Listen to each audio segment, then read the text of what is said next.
So so now that you've got the 3 evasions, now we need the upper body movements, and we have a couple of upper body movements. So just to recap that first video, you have the pivot from the rear foot, pivoting from the rear foot. You have pivoting from the front foot.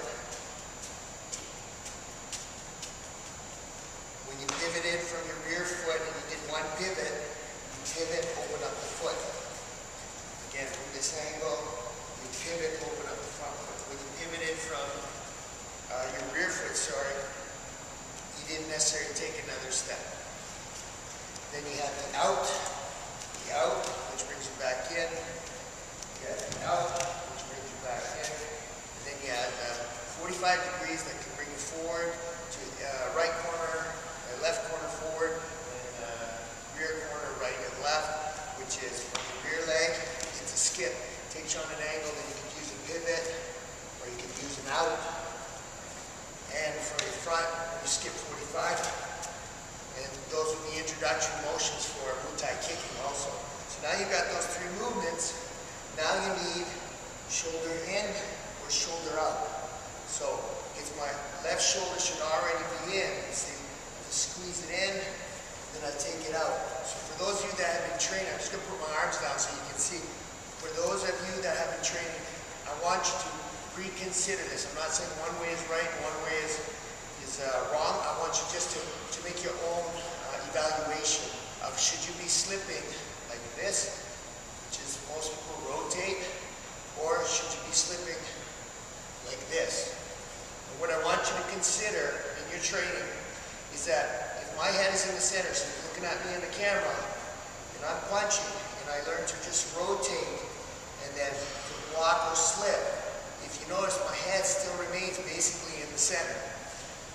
But if I learn to punch and slip by sitting on the side, then you can see in the camera angle I'm on the side automatically. And when you see 2 boxers or 2 Muay Thai fighters and they jab and they both get hit at the same time, it means that they haven't slipped or they haven't sat on their punches. And that's why you'll hear coaches say, sit down on your punches, get your legs in behind. So that first motion is shoulder in, shoulder out. Okay, not like this. That's just your head moving. You look kind of spastic. It's in and out. Some of you like to parry or cover the body. I say that's more advanced. I think you should just keep your hands up, with elbows covering the rib line. And if you notice, the way we were made, human beings were made, our elbows should always be in line with our organ line, right? So you don't even have to think about it. You put your elbow down, it should cover the liver, tail, and the spleen, right? And it should make it more difficult to get around to the kidneys. So you got slip, and that will be our first motion. You see my feet are fairly still. Now I can slip to the right, and I can slip to the left. But your best bet is just to start like this, instead of adding the footwork with the step and slide. The second motion will be your roll. So I want you to picture a box, okay? So if I started with my slip line, which was my left shoulder is in, I want you to imagine a marker.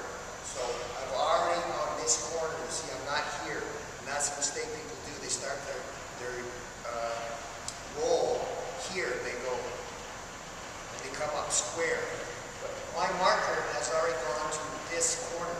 So I'm going to go dip underneath the box, all the way side of the box, and now I'm going to draw the end of the box. So you see my dominant eye is always on the guy. I'm going to turn, I never blind myself, and I roll. And then as I get better at it, you can see my knees bend, my shoulders drive in, so I'm not doing that square thing, and bending at my back. It's just the same way as I would punch, is the same way I will roll. Okay, so that will be your second motion. Once you get the square down, we're going to round off the corners until it's a nice oval shape where you're circling, you're circling. And the footwork with rolling, so if I roll to the left, I want to, as I start to dip, I step. And then you'll see me pivot. Okay? And if I roll to the right, when when I enter a dip, as I dip, you see me step and then pivot. Sometimes open, sometimes stay there because the angle is good for a cross hand. So footwork and the movement would be, as you dip, you step. You can pivot or you can stay. And as you dip, you step. And you don't have to pivot on the other way.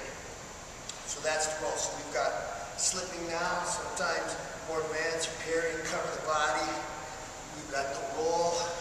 And the rule is, whether you're southpaw or orthodox, is that you always return to that neutral position, which is shoulder forward. So in my case, I'm now orthodox since my knee surgery. I had to switch from my southpaw stance because my knee can't take pressure anymore. So it's always my left shoulder is driven forward. So no matter what action happens, you know, whether I was kicking or what, you'll see me constantly sit with that shoulder in the line. So we've got slipping, shoulder in, shoulder out. We've got rolling, and we've got weaving now. We're going to weave and check with our hands. So the last bit is weaving. So you weave, weaving back. So if you look on the side, I'm going to move my head instead of blocking with my hands out. I'm going to move my head out. So if the punch comes, or two punches come, or hook comes, my head has moved away, and I can just bring my head in. So where most people are taught, you know, to block, to react, try with always the speed of the hands, it's just so much faster to move your head. And guess what most guys try to punch? They try to punch your head. So is it make more logic to learn to move my hands all the time, or move my head, which I'm already supposed to be moving? So you move your head to your hands instead of your hands to your head. Just like if I was punching to the body, I don't move my hand to my head, I move my head to my hand. So it always allows me to get to the right position faster, and my hands protect me because I don't move my head. Just like a turtle can't move its shell, it moves its head. So, I mean, you be the judge. So we put it all together. You've got that in and out, you've got pivoting motion, you've got angle, and now you've got slipping, in and out, rolling, and weaving. And just remember, part of that rolling is a dip. So if you want to make it 4 movements, you can call it 4 upper body movements. And when I want to roll or slip, you see me step. Then I start to put shorter punches in. Don't extend as I'm warming up right now. I just want to get understanding that it's my shoulders, bending of my knees, and moving my head to get the job done. And as I warm up, you'll see that with the punches and the kicks flow really nice because I'm moving. And I'll always have a recovery position.